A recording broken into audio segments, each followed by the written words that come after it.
प्रिय छात्र एवं छात्राओं, ये यूपी बोर्ड के बच्चे और बच्चियों के लिए मैं कम समय में, कम टाइम में कक्षा 12 के जीव विज्ञान बच्चों के लिए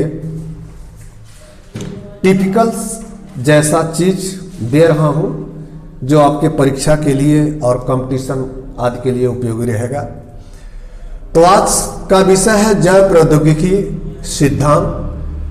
तो जैव प्रौद्योगिकी सिद्धांत से पहले मैं बता दूं कि जैव प्रौद्योगिकी क्या है, बायोटेक्नोलॉजी क्या है। कभी कभी यूपी बोर्ड में इसको परिभाषित करके इसका प्रिंसिपल्स, थियरी आदि करके पूछता है, तो ध्यान दीजिएगा। जैव प्रौद्योगिकी वास्तव में सूक्ष्म जीवों द्वारा उत्पन्न पदार्थ, यानी सूक्ष्म जीवों से उत्पन्न पदार्थ जो मानव हेतु औद्योगिक स्तर पर उपयोग करना जैव प्रौद्योगिकी कहलाता है। यानी कि अब इसका आशा समझिए क्या है कि सूक्ष्म जीव की सहायता से अगर हम कोई उत्पाद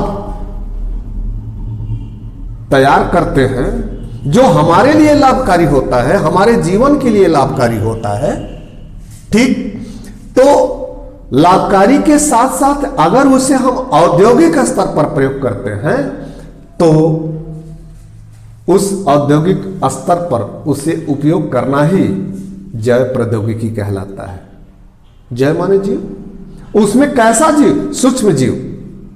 अब देखिए, इसी सूक्ष्म जीव, इसी बैक्टीरिया के डीएनए या प्लाज्मिड्स को लेकर के हम जो वेक्टर डीएनए होता है, दाता किसी अन्य कोशिका के डीएनए से जोड़ करके रिकॉम्बिनेट डीएनए बनाते हैं, पुनर्योज डीएनए बनाते हैं, और बना करके जब हम किसी जंतु के कोशिका में डालते हैं या किसी पौध के कोशिका में डालते हैं तो वह एक प्रकार से जो जंतु होता है वो ट्रांसजेनिक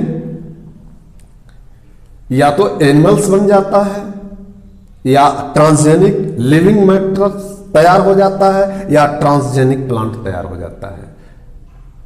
ठीक, अब बात यह आया कि जैव प्रौद्योगिकी सिद्धांत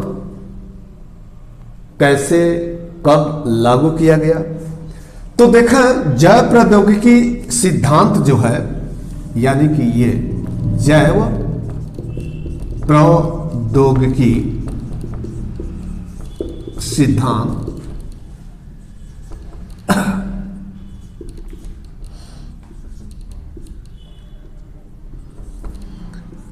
इसको नेथन स्मिथ ने, नेथन और स्मिथ, नेथन स्मिथ ने खोज किया था और इसी खोज पर इनको नोबेल पुरस्कार मिला था। वो खोज क्या था? इन्होंने सर्वप्रथम हीमोफाइलस इनफ्लुएंजी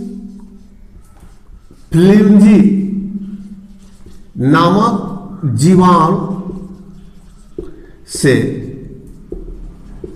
हिंडथर्ड नामक एंजाइम खोजा। अब यह एंजाइम क्या करता था? डीएनए के अणु को इस तरह से काटने का काम करता था।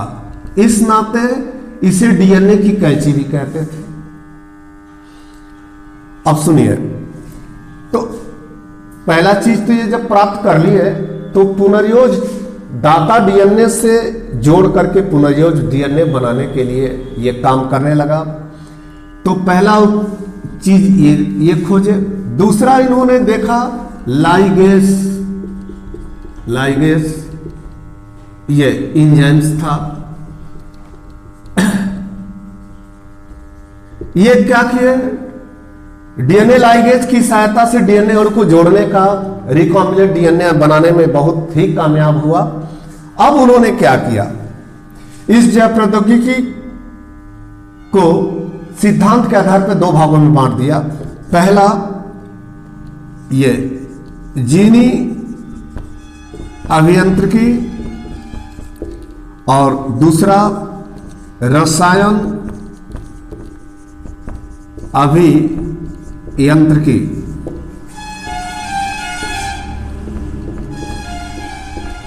जीनी अभियांत्रिकी में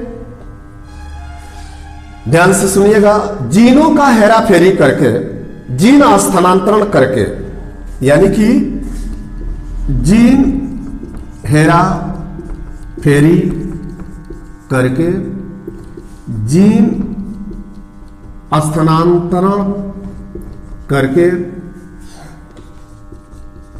या डीएनए को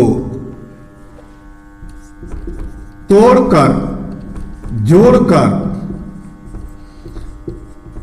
रूपांतरित, तोड़कर जोड़कर पुनर्योज डीएनए बनाकर, पुनर्योज डीएनए बनाकर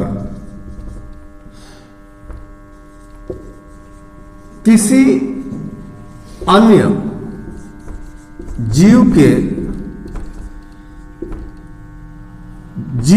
में प्रवेश कराकर रूपांतरित जीव बनाना, यह जीन इंजीनियरिंग कहलाता है। अर्थात नैथन स्मिथ आदि ने जीनी अभियांत्रिकी का नींव डाला था, बायोटेक्नोलॉजी का नींव डाला था। दूसरी बात, रसायन जीन अभियांत्रिकी में इसका उद्देश्य यह था कि पुनर्योज डीएनए द्वारा वैक्सीन, औषध बनाना तथा हार्मोन्स, एंजाइम्स एवं नए सूक्ष्म जीव बना करके संग्रह करना, ताकि समय समय पर नए नए रूपांतरित जीव भी बना सके और नई नई औषधियां, नए नए रोगों की दवा भी बनाया जा सके। तो आज के वीडियो में बस इतना ही। धन्यवाद।